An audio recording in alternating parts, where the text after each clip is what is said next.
Halo teman-teman, kembali dengan saya lagi Felix. Tentunya masih membahas mengenai Donghua Shaolan. Setelah melewati persaingan dari berbagai tim akademi di dalam Kekaisaran Tiando, kini terpilih sudah beberapa akademi yang siap melanjutkan turnamen ke babak final yang akan diselenggarakan di kota Balero Pelindung. Semua peserta pun berangkat dengan pengawalan ketat dari pasukan elit Kekaisaran Tiando untuk memastikan para peserta tersebut sampai di tempat tujuan dengan aman. Namun seperti biasa, sebelum kita mulai videonya, saya akan selalu memberikan peringatan spoiler warning bagi kalian yang belum dan ingin menyaksikan filmnya secara langsung, karena fix konten ini pastinya akan mengandung banyak spoiler. Dan kalau kalian sudah siap, mari kita mulai.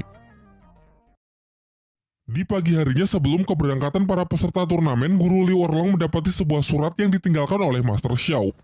Di situ tertulis kalau Master Xiao semalam telah berangkat lebih dulu ke Balai Roh Pelindung karena ada urusan penting yang harus ia bicarakan dengan Bibi Dong, pemimpin dari Balai Roh Pelindung.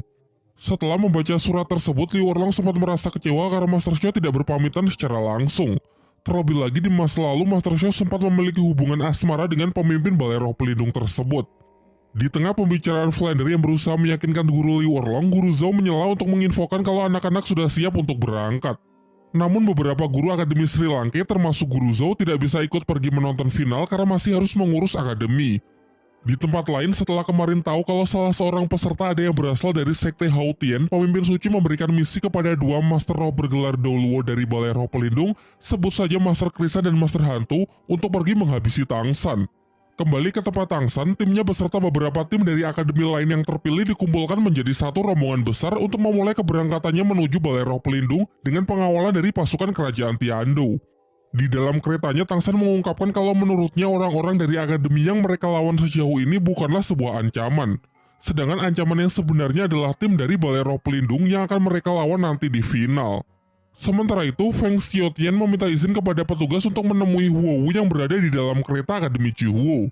Feng Xiaotian ternyata ingin meminta maaf kepada Huo Wu karena pertarungannya kemarin sangatlah mengecewakan. Meski ia telah berupaya keras, ia tetap tidak bisa mengalahkan Tangsan seperti yang pernah ia janjikan sebelumnya. Namun Huo Wu sama sekali tidak menyalahkan Feng Xiaotian mengingat Tangsan memanglah lawan yang benar-benar kuat.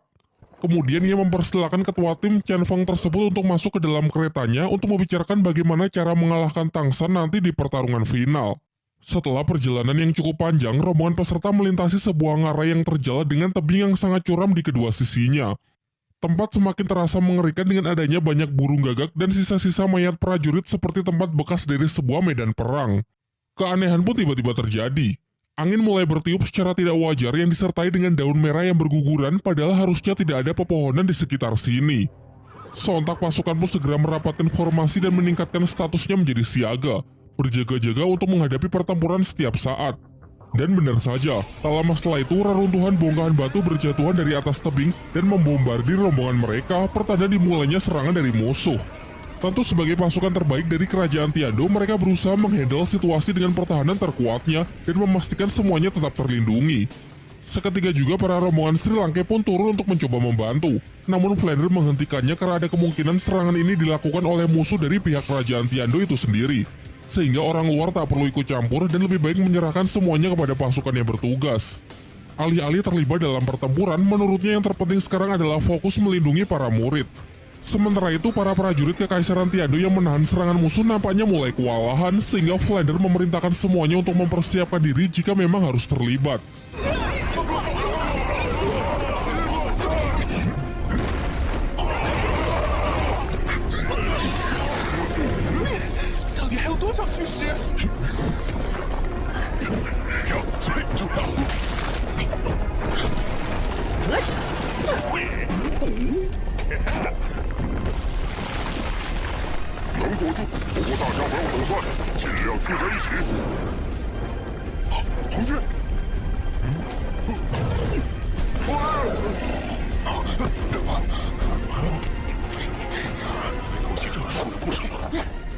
Setelah membuat target cukup kehabisan tenaga dengan serangan reruntuhan batu, akhirnya para bandit mulai menunjukkan dirinya dan bersiap untuk melancarkan serangan secara langsung dengan jumlah yang tidak sedikit.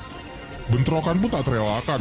Namun bagaimanapun juga pasukan elit dari Kekaisaran Tiando adalah para Master Roh terlatih yang tentunya tidak akan mudah untuk dikalahkan begitu saja. Sebaliknya mereka dapat menghandle serangan tersebut dengan cukup baik.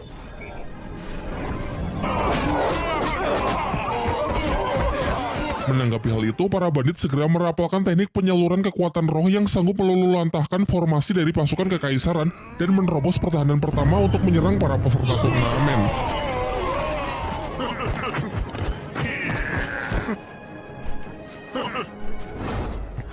Kini Flander pun tak punya pilihan lain selain melibatkan semuanya untuk melakukan perlawanan. Namun ia tetap menyarankan agar tidak berpencar dan menghemat energi roh. Ia maju terlebih dahulu untuk menghadapi musuh yang setipe dengannya melalui pertempuran udara, menyerahkan urusan di bawah kepada Liu Erlong.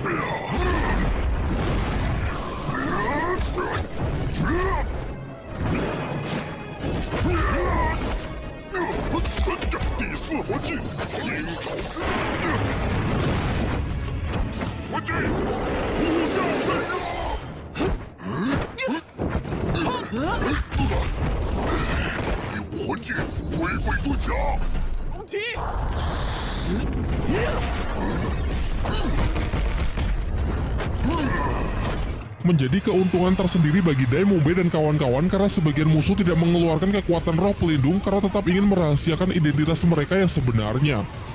Mengingat ini adalah medan perang yang sesungguhnya, Tang San pun tanpa ragu menggunakan senjata rahasianya untuk melancarkan serangan yang sangat mematikan.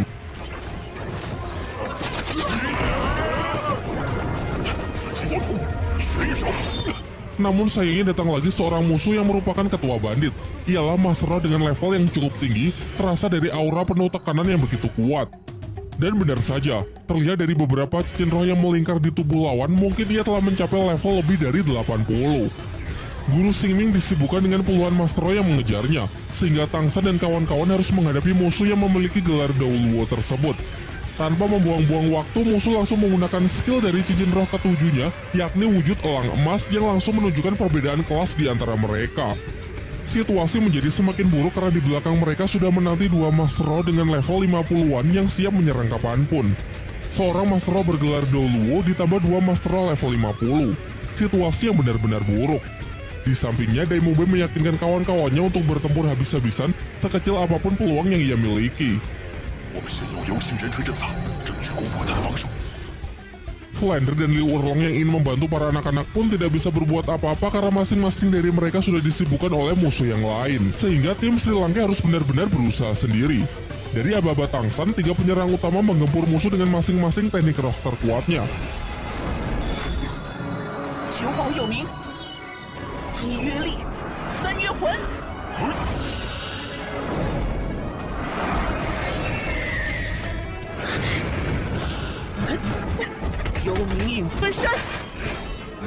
Terbukti kombinasi serangan tersebut sanggup merobohkan pertahanan musuh.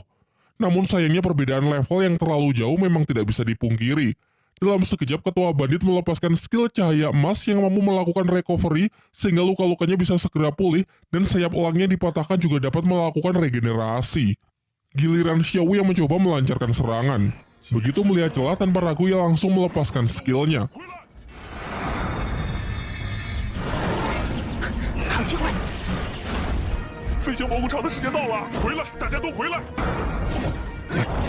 Benturan tersebut cukup membuat Xiaowu terluka. Namun di saat ia akan diserang, bunga bulu perindu yang selalu ia bawa muncul untuk melindunginya. Saat musuh mencoba kembali menyerang Xiaowu, datanglah Master Krisan yang menjadi dalang dari penyerangan ini. Akan tetapi anehnya ia justru melindungi Xiaowu. Dan terungkap bahwa ia melakukannya karena Xiaowu adalah pemilik bunga bulu perindu yang sangat langka. Bunga yang sangat sulit didapatkan karena memiliki kemampuan untuk memilih sendiri siapa yang akan menjadi pemiliknya. Melihat Master Krisan yang mulai bergerak mendekati Xiaowu, Tang San dan kawan-kawan pun langsung bereaksi untuk melindunginya. Meski sayangnya serangan mereka dapat digagalkan dengan begitu mudahnya. Bahkan dalam sekejap, satu persatu dari anak-anak Sri Lanka pun sudah ditodong sebelum Tang San punya kesempatan untuk melepaskan senjata rahasia undangan Dewa Kematian.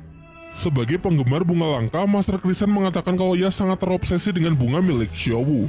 Sayangnya saat akan merebut bunga tersebut, bunga itu melepaskan energi yang sangat kuat untuk mencegah Master Krisan mengambilnya. Ia kemudian memerintahkan bawahannya untuk menargetkan lawan yang lain dan melarangnya untuk menyentuh Xiaowu. Dalam sekejap ia langsung bergerak menargetkan Su Ying. Namun tentu saja Dai Mumbe tak tinggal diam. Ketika Dai Mumbe mulai melepaskan skill keempatnya, Master Krisan menyadari kalau Dai Mumbe memancarkan energi dari bunga langka berjenis bunga krisan. Ia pun kembali melarang si ketua bandit untuk menargetkan Dai Mubai dan menyuruhnya untuk menghabisi yang lain. Diperlihatkan ekspresi Tang Shen yang cukup terkejut karena ia baru tahu kalau ternyata di dunia ini ada orang yang juga memiliki pengetahuan soal bunga langka selain dirinya. Setelah Master Krisan memastikan bahwa Mubai benar-benar memakan bunga krisan langka, ia pun menawari Mubai untuk menjadi muridnya, mengingat bunga krisan yang pernah Mubai konsumsi adalah salah satu bunga langka yang menjadi favoritnya. Dai Mubai mempertimbangkan tawaran tersebut sebagai satu-satunya peluang untuk bisa keluar dari situasi yang sangat buruk ini. Ia mengatakan akan bersedia menjadi murid dari Master Krisan dengan syarat semua teman-temannya tidak ada yang boleh dilukai. Master Krisan tidak bisa menyanggupi syarat tersebut karena ini menyangkut keberhasilan dari misinya. Namun ia mencoba bernegosiasi dengan mengatakan kalau ia hanya akan membunuh satu orang saja. Jelas Dai Mubai menolak hal itu, ia mempertegas kalau ada satu saja temannya yang tersakiti maka ia menolak untuk menjadi muridnya. Akan tetapi itu sama sekali tidak bisa mengubah situasi, karena bagaimanapun juga pihak Sri Lanka bukanlah lawan dari Master Krisan. Tang Shen kemudian menawarkan dirinya untuk ditukarkan dengan nyawa teman-temannya. Ia tahu bahwa target sebenarnya dari penyerangan ini adalah dirinya, maka dari itu ia rela menyerahkan diri dengan syarat teman-temannya bisa dibebaskan.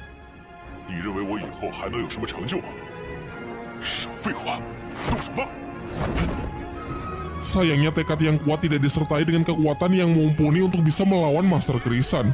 Hanya dengan satu skill dalam sekejap pergerakan dari anak-anak Sri Lanka pun langsung terkunci.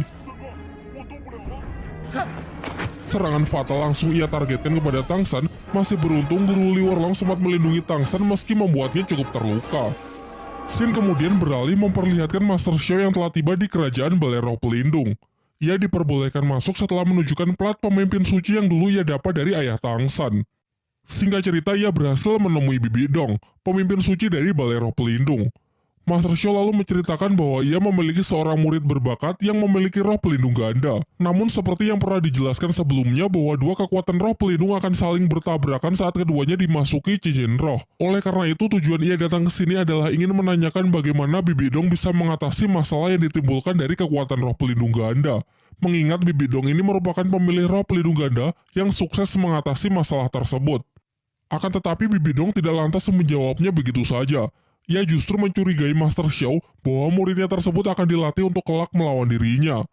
Menanggapi hal itu, Master Xiao berusaha meyakinkan Bibi Dong dan berjanji bahwa ia akan menjamin kalau muridnya tersebut tidak akan bermusuhan dengan Balai Roh Pelindung. Namun Bibi Dong mengatakan kalau percuma saja ia memberitahu Master Xiao sekarang, karena beberapa waktu yang lalu ia telah mengirim asasin terbaiknya untuk menyerang rombongan dari Kekaisaran Tiando. Tentu saja target utamanya adalah murid Master Xiao yang berasal dari Sekte Hao Tian. Xin beralih kembali ke tempat Tang Shen. Di saat pihaknya sudah benar-benar terdesak, datanglah pasangan ular naga Mengsu untuk membantu Akademi Sri Lanka. Tidak butuh waktu lama, pertarungan di antara mereka pun pecah.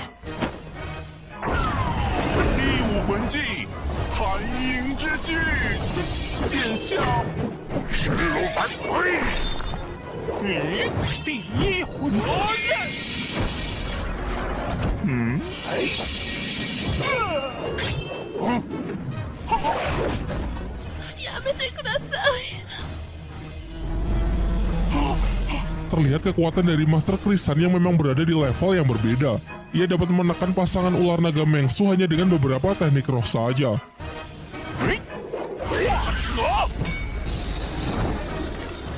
Masih belum menyerah, pasangan ini melakukan teknik penyatuan roh pelindung untuk menghadapi Master Krisan. Tidak hanya tekanan roh yang mengalami peningkatan berkali-kali lipat, racun ular yang menyebar melalui angin berpastir juga melemahkan tanaman sekitar. Harusnya racun ini juga bisa melemahkan pemilik roh pelindung jenis tanaman seperti Master Krisan.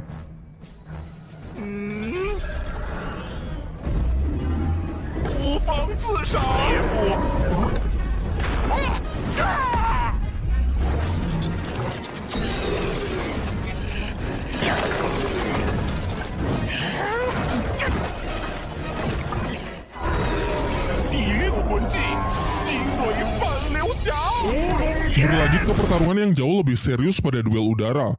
Sayangnya meskipun pasangan ini telah bersatu, kekuatan Master Roh bergelar Doluo memanglah benar-benar kuat.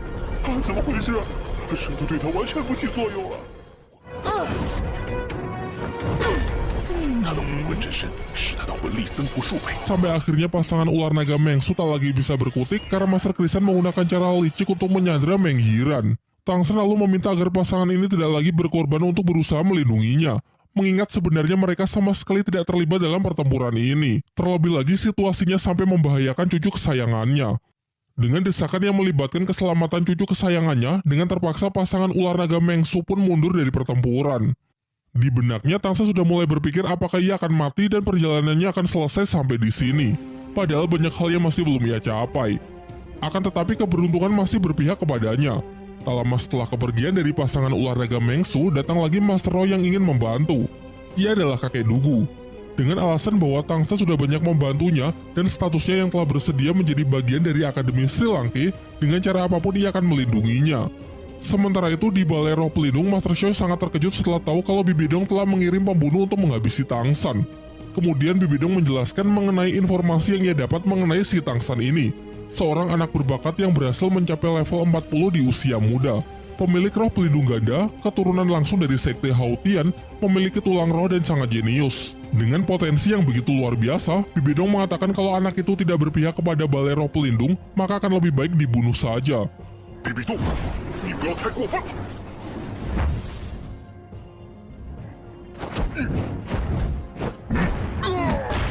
Kita kembali ke tempat Tang Shen. Kakek Dugu mengancam Master Krisan kalau sampai ia membunuh Tang Shen, maka orang di balik Tang Shen pasti tidak akan tinggal diam. Seperti apa yang pernah dilakukan pada Balai Roh Pelindung pada 20 tahun yang lalu. Namun Master Krisan mengatakan kalau ia tidak takut sedikit pun karena semenjak hari itu kekuatan dirinya dan Balai Roh Pelindung sudah jauh berkembang. Di pikirannya ia justru lebih khawatir jika racun dari kakek Dugu bisa membunuh puluhan Master Roh yang ia bawa. Maka dari itu ia harus bertarung sendirian tanpa melibatkan bawahannya tersebut. Di sisi lain, si ketua bandit merasa kalau dirinya kurang kontribusi dalam misi ini, sehingga agar tidak mengecewakan Balai Roh Pelindung, ia menggunakan sisa kekuatannya untuk menyerang kakek Dugu di saat ia sedang lengah. Namun usahanya tersebut justru sia-sia dan malah nyaris mati oleh racun ular giok. Masih beruntung dari pihak Balai Roh Pelindung datang bala bantuan yang mana ia adalah partner dari Master Krisan, yakni Master Roh bergelar Doluo, pemilik roh pelindung hantu iblis yang bernama Gui Mei. Sebelum dua Master Roh tersebut sempat menyatukan kekuatan roh pelindungnya, kakek Dugu segera melancarkan serangan menggunakan skill ketujuhnya. Sementara itu Tang Shen bersama teman-temannya juga tak tinggal diam.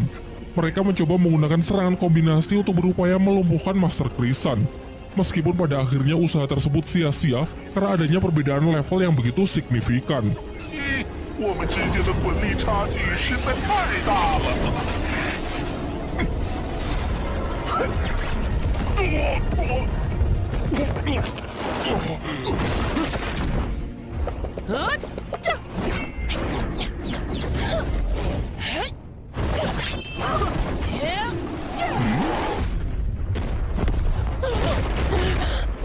Sampai Master Krisan menggunakan skill ketiganya yaitu tekanan udara ekstrim yang sanggup memadatkan udara membuat pergerakan anak-anak Sri Lanka terkunci dan kesulitan bernafas.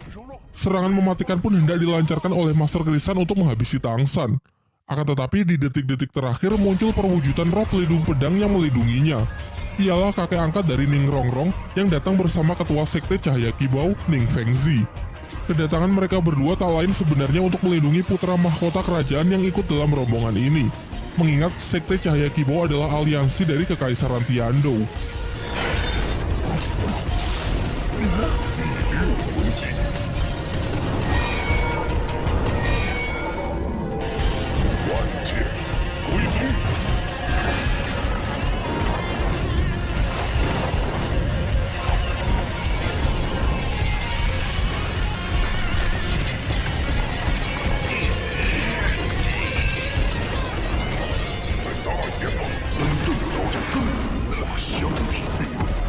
Ketika sudah terdesak oleh Chen Xing yang memang secara level Master Krisan kalah 2 digit, ia berencana melakukan teknik penyatuan roh pelindung dengan partnernya. Namun sebelum persiapan selesai, serangan Chen Xing yang diperkuat dengan skill Cahaya Kibau dapat mengagalkan proses tersebut.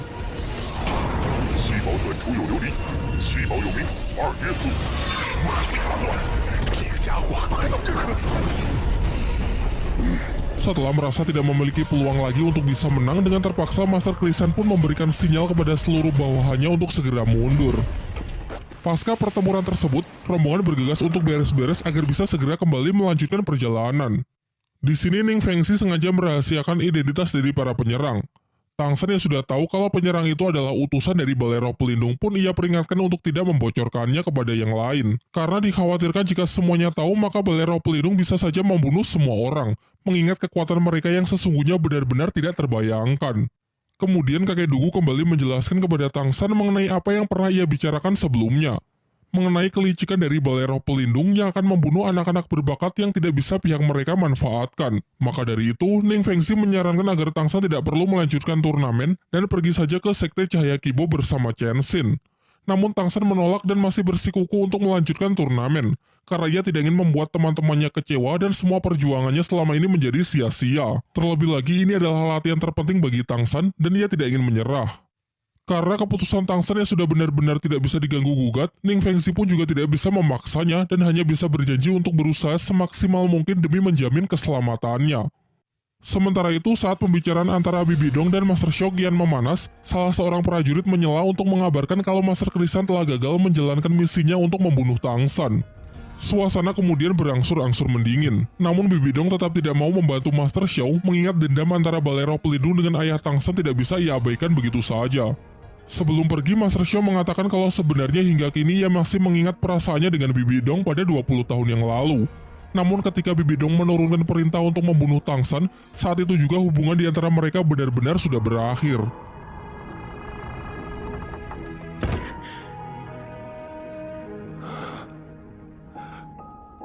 Singkat cerita, rombongan Tang San akhirnya telah tiba di kota Balai Roh Pelindung. Kendati demikian, Pak Kepala Akademi Flander berpesan agar tidak sedikit pun menurunkan kewaspadaannya karena ia mengibaratkan tempat ini sebagai sarang dari harimau. By the way, turnamen babak final akan berlangsung 3 hari lagi. Tang San mengajak teman-temannya untuk lebih mempersiapkan diri agar bisa membuat bangga Master Xiao dan guru-guru yang lain.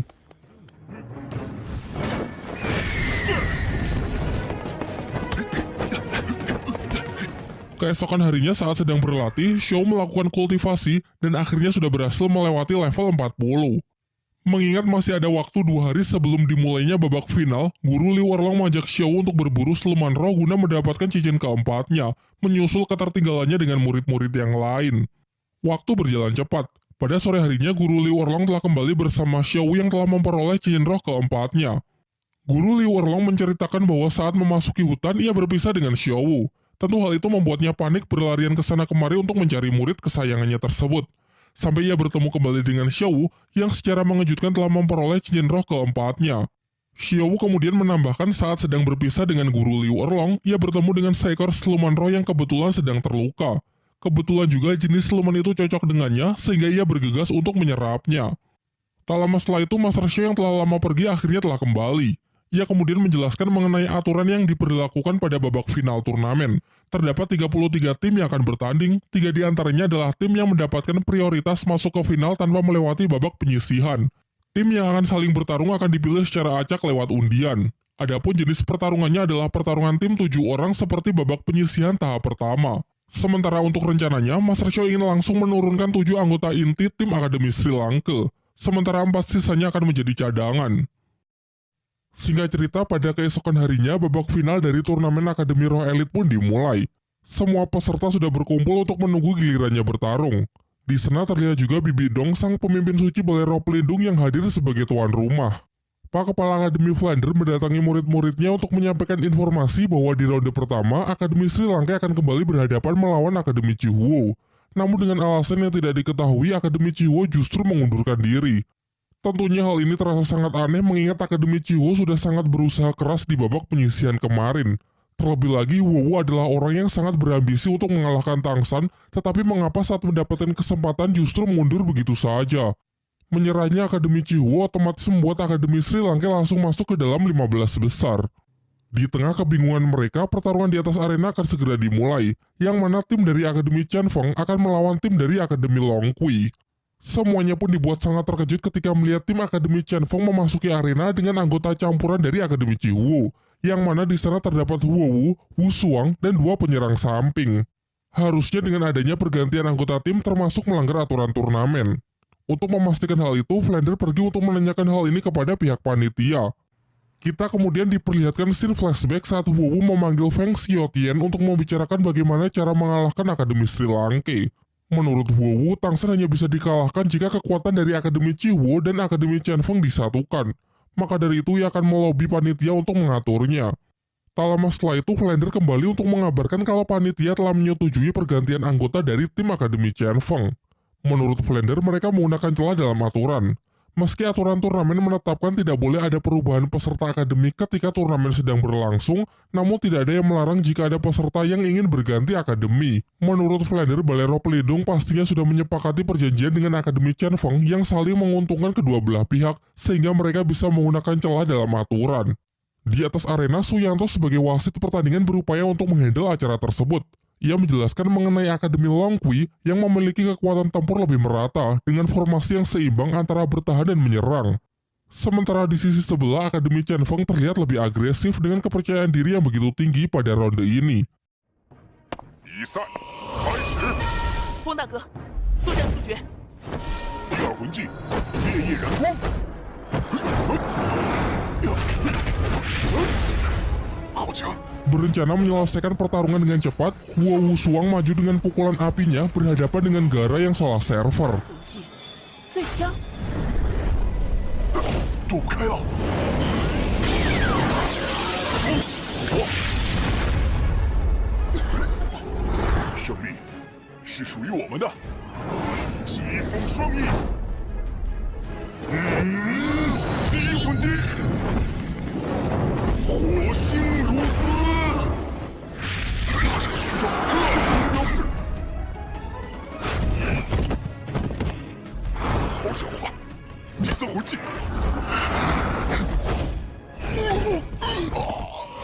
Terlihat sedari awal Akademi Qianfeng memang sudah menguasai jalannya pertempuran sehingga hanya membutuhkan waktu 19 detik saja untuk melumpuhkan tim dari Akademi Longqi.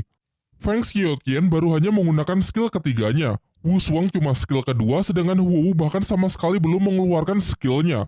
Hal ini membuktikan betapa imbanya tim Akademi Qianfeng yang baru ini. Pak Kepala Akademi Flander mengabarkan kalau Akademi Sri Lanka besok akan berhadapan melawan tim dari Akademi Kekaisaran Xingluo, salah satu tim dari 3 tim yang mendapatkan prioritas untuk lolos ke final tanpa melalui babak penyisihan. Su Ying meminta kepada teman-temannya untuk mengerahkan seluruh kekuatannya besok karena bagi ia dan Dai Mubai ini adalah pertarungan antara hidup dan mati. Keesokan harinya, pertarungan final ronde ketiga antara Akademi Sri Lanka melawan Akademi Xingluo pun dimulai. Ternyata ketua dari Akademi Xingluo adalah kakak dari Dai Mubai yang bernama Dai Weishi. Namun Dai Weishi ini bukanlah contoh kakak yang baik karena memiliki sikap yang sangat angkuh dan selalu menindas Dai Mubai. Mereka berdua ini adalah pangeran dari kerajaan Xingluo. Akan tetapi keluarga di kerajaan mereka menetapkan suatu aturan khusus dalam kompetisi antar pangeran, yang mana pihak yang kalah akan langsung dilenyapkan. Flashback sedikit ke masa lalu saat Dai Weishi menindas Dai Mubai dan nyaris membunuhnya. Kala itu di hadapan sang kakak, Dai Mubai sama sekali tidak berkutik karena usia mereka terpaut 7 tahun. 第二武器，白虎波。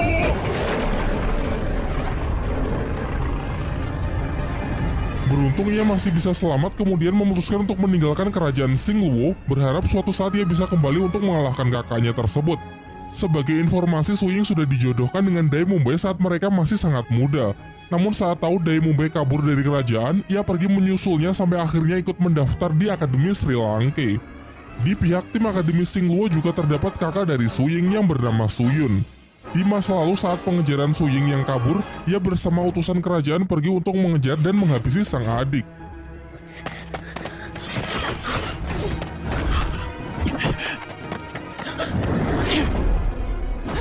Kala itu perbedaan level yang terlalu jauh membuat Su Ying sama sekali tidak punya kesempatan untuk bisa mengalahkan kakaknya. Meski tutur katanya terlihat lembut, sebenarnya Su Yun sama liciknya dengan Dai Weishi yang berencana untuk melenyapkan adik-adiknya tersebut agar kelak tidak ada yang menghalangi mereka untuk menjadi penguasa tunggal dari kerajaan Xingluo. Setelah cukup perang dingin antara kedua belah pihak, wasit pun memberikan aba-aba tanda segera dimulainya pertarungan babak final ronde ketiga. Untuk pertama kalinya dalam sepanjang turnamen, tim Sri Lanka maju dengan ke-7 anggota intinya, yang mana sekaligus menjadi penampilan perdana bagi Ning Rongrong. Sementara itu di pihak tim Akademi Xingluo terdapat Dai Weishi yang telah mencapai level 49. Bersama dengan Su Yun, mereka berdua adalah pasangan emas yang juga bisa melakukan teknik penyatuan kekuatan roh pelindung. Beberapa anggota yang lain juga tak bisa dipandang remeh. Mereka adalah Master Hero terpilih dengan rata-rata level lebih dari 45. 比赛开始。 Langkah pertama, Tangsan mendapatkan buff dari skill supporting Rongrong dan ditambah sosis penambah semangat dari Oishike. Suyun mencoba melakukan first attack dengan skill cakar neraka yang diperkuat dengan 2 tipe support di belakangnya. 第三魂技幽冥斩，求保有名24。我们先较量你性命。第四魂技幽冥影分身。 Sementara dengan kekuatan yang identik pula, Daimube memiliki kesempatan untuk kembali berduel dengan kakaknya. Jelas karena adanya perbedaan level yang lumayan, nama Daimube lah yang menjadi pihak yang terdesak. Namun sikap sombong dari Daiwesi bisa Mubei manfaatkan dengan baik. Mubei memodifikasi skill keempatnya, Meteor Harimau, untuk ia gunakan dalam serangan secara acak. Hasil latihannya selama ini untuk menciptakan teknik buatan pun sukses merepotkan sang kakak. 四重魂技。不错不错，不是小看你。 Daiwesi kembali bangkit dengan skill ketiganya, yakni Chibaku Tensei yang salah server. Ia mampu mengunci pergerakan dari Daimube kemudian menyegelnya ke dalam penjara planet batu. Suying yang berusaha mengakhiri pertarungan dengan kakaknya agar bisa segera membantu Daimube. Namun ia sendiri juga berada dalam masalah setelah terjebak ke dalam jurus ilusi milik Suyun. Menyaksikan hal itu, Xiao mendekat untuk memastikan keselamatan dari Daimube. Tentu saja Daiwesi tak tinggal diam. Ia segera merapalkan skill keempatnya untuk menghancurkan Chibaku Tensei sebelum Mubei sempat keluar. Demi memberikan waktu kepada Daimube, Xiao berduel by one melawan Daiwesi. Sayangnya Xiao tidak sanggup mengimbangi kekuatan dari Daiwesi karena meski ia cepat, serangannya tidak memiliki damage yang cukup kuat. Namun berkat Xiao yang telah mengulur waktu, Mubei berhasil meloloskan diri dari Chibaku Tensei. Daiwesi yang bergegas menyerang dengan skill keempatnya berhasil ditahan oleh Xiao dengan skill barunya, yakni pelindung cahaya emas. Teknik yang menciptakan zirak seluruh tubuh yang sangat kuat meski berdurasi sangat singkat. Teknik ini lalu dikombinasikan dengan kekuatan Daimube menghasilkan teknik baru yang mereka sebut Tornado Cahaya Emas. 金刚钻。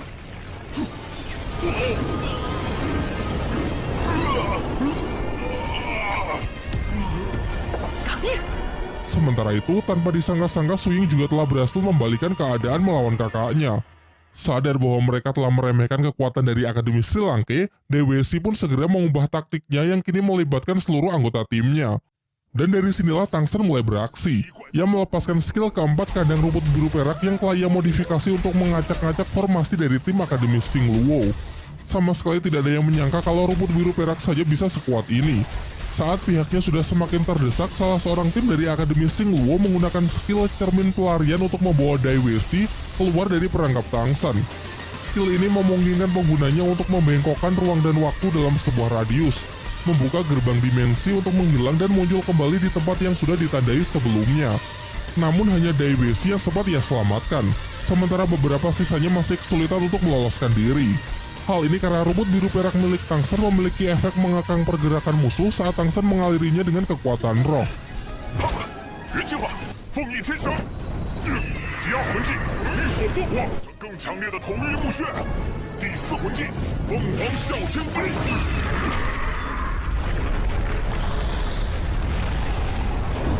求保有名，以约力。该我了。太湖流星雨，我们大乱阵。 Ketika Mang Hojun akan menjatuhkan para anggota tim Akademi Sing Luo yang sudah tidak berdaya, tiba-tiba Daiwesi muncul dari belakang melalui cermin dimensi dan langsung menyerang Mang Hojun. Pukulannya tersebut ternyata bukanlah kekuatan fisik, melainkan skill Daiwesi yang memiliki efek serangan psikis yang membuat Mang Hojun langsung tidak sadarkan diri. Dalam sekejap beberapa cermin dimensi mengepung tim Sri Lanka dengan pergerakan acak yang sangat sulit untuk diperkirakan. Menggunakan kemampuan mata iblis ungunya, Tangsan secara akurat dapat memprediksi dari mana arah gerakan dari Daiwesi. Namun ia terlambat karena ternyata musuh menargetkan para tipe support. 先干掉两个辅助位，小心！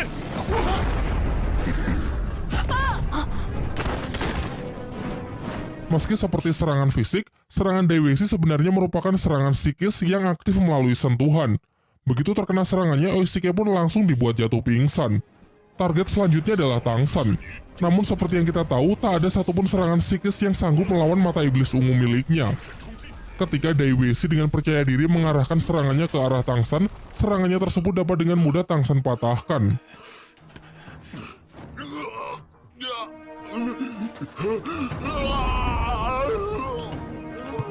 Untuk mengalahkan Dai Weishi, Mubei bersama Su Ying meminta kepada Tang San agar mereka berdua yang akan menyelesaikannya. Tanpa membuang-buang waktu lagi, Dai Weishi segera melakukan teknik penyatuan kekuatan roh pelindung dengan Su Yun. Secepat kilat mereka langsung menyerang Dai Mubei. Namun target mereka sebenarnya adalah Tang San.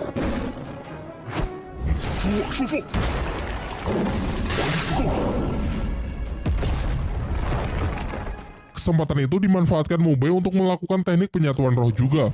Diperkuat oleh skill Ning Rongrong, ia berhasil menghalau Dai Weishi sebelum sempat menyerang Tang San.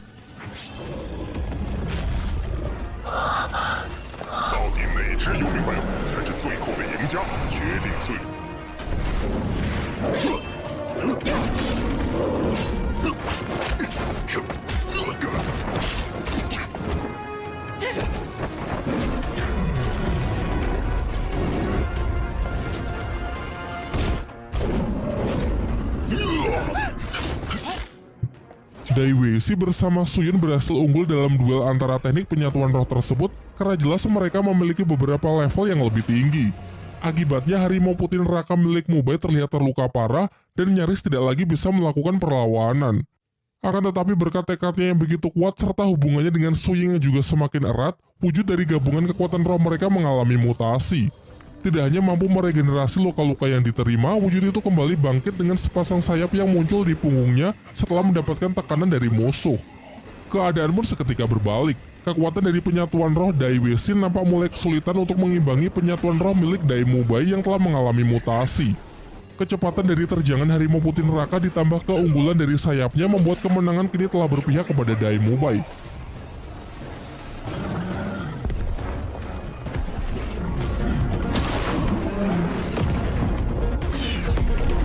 Dai Weishi telah sepenuhnya ditekan hingga kekuatan dari penyatuan rohnya memudar. Namun Mubei dan Su Ying masih menunjukkan belas kasihannya dengan menghentikan serangan terakhir yang mungkin bisa membuat lawannya mengalami kecacatan.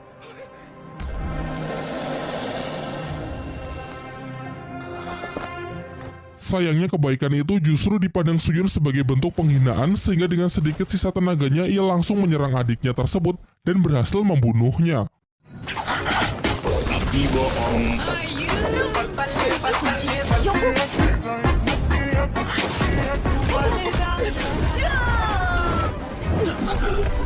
Sampai pada akhirnya pihak Akademi Xing Luo mengaku kalah setelah ketua dan wakil ketuanya dihajar habis-habisan oleh Xiao Wu. Pertarungan pun berakhir dengan kemenangan dari tim Akademi Sri Lanka.